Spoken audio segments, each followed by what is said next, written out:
Hi friends, welcome back to my channel. నేను మీ స్వప్న. మీరందరూ ఎలా ఉన్నారండి? నేను బాగున్నాను. ఈరోజు వచ్చేసి ఇంకా సమ్మర్ ప్లాన్స్ గురించి నేను మీకు ఇంకేమేమి పెంచుకోవచ్చు అన్నది చెబుతానన్నాను కదా. ఇప్పుడు ఇంకో 5 ప్లాంట్స్ని నేను యాడ్ చేశానండి. చూసేయండి ఈ వీడియోలో.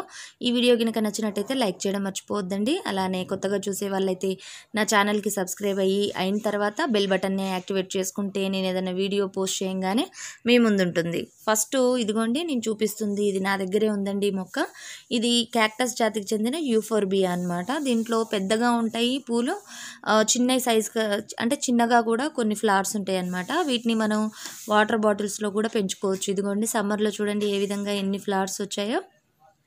ఈ విధంగా మనకి దీనికి పెద్దగా కేర్ తీసుకోవాల్సిన అవసరం కూడా ఉండదండి. ఒక 1 వీక్ ఒకసారి, 4-5 డేస్కి ఒకసారి వాటర్ పోస్తే చాలు. నెక్స్ట్ వచ్చేసి జిన్నియా అండి. దీన్ని పట్నం బంతి అని కూడా పిలుస్తారు. ఇప్పుడు మనకి ఇవి కూడా మనకి ఇప్పుడు ఈ సమ్మర్లో మనకి నర్సరీలో అందుబాటులో ఉంటాయి. వీటిల్లో రెక్కగా ఉంటాయి, ముద్దగా ఉంటాయి, డబల్ షేడ్ కలర్స్ ఉంటాయండి. ఇవి కూడా ఇప్పుడు మనకి నర్సరీలో అందుబాటులో ఉంటాయి. మీరు సమ్మర్లో పెంచుకోవాలి అని అంటే కనుక ఇవి నర్సరీలో చెక్ చేయండి, మీకు అందుబాటులో ఉండొచ్చు. ఇప్పుడు నెక్స్ట్ వచ్చేసి మీరు చూడబోయేది నూరువరాలండి. ఈ నూరువరాలు ఇప్పుడు సమ్మర్లో ఎక్కువగా ఫ్లవర్స్ వస్తాయి.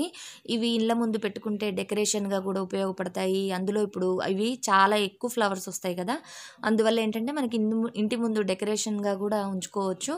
ఇక్కడ మీరు చూసినట్టయితే నర్సరీలో ఈ చిన్న క్యారీ బ్యాగ్ వచ్చేసి 30 రూపీస్ అండి. కొంచెం పెద్దగా ఉంటే కనుక మొక్క 50 రూపీస్, పాట్లో కనుక ఉంటే 100, 150 ఆ రేంజ్లో ఉన్నాయండి.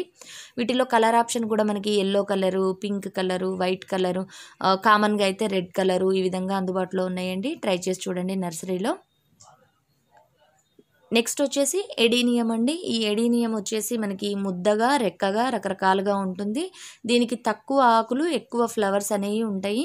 ఇవి సమ్మర్లో ఎక్కువగా ఫ్లవర్స్ అనేవి ఎక్కువగా వస్తాయి అన్నమాట. వీటికి మెయింటెనెన్స్ అనేది కూడా మనం తక్కువగానే ఉంటుంది. 3-4 డేస్కి ఒకసారి వాటర్ సప్లై ఇవ్వడము, తర్వాత కొంచెం DAP అలా ఇచ్చుకుంటే చాలండి. మనకి చూడడానికి కూడా ఇళ్ళ ముందు చాలా అందంగా ఉంటాయి. ఈ సమ్మర్లో కనుక మీరు ఫ్లవర్స్ ఎక్కువగా వచ్చే మొక్కల్ని ప్రిఫర్ చేయాలంటే వాటిల్లో ఎడీనియం కూడా ఉందండి. అలానే ఇళ్ళల్లో అంటే ఓన్ హౌస్ కానీ టెర్రస్ మీద పెంచుకునే వాళ్ళైతే సన్ఫ్లవర్ ప్లాంట్స్ని కూడా పెంచుకోవచ్చు. ఇవి కూడా చూడడానికి చాలా అందంగా, చాలా ప్రిటీగా ఉంటాయి.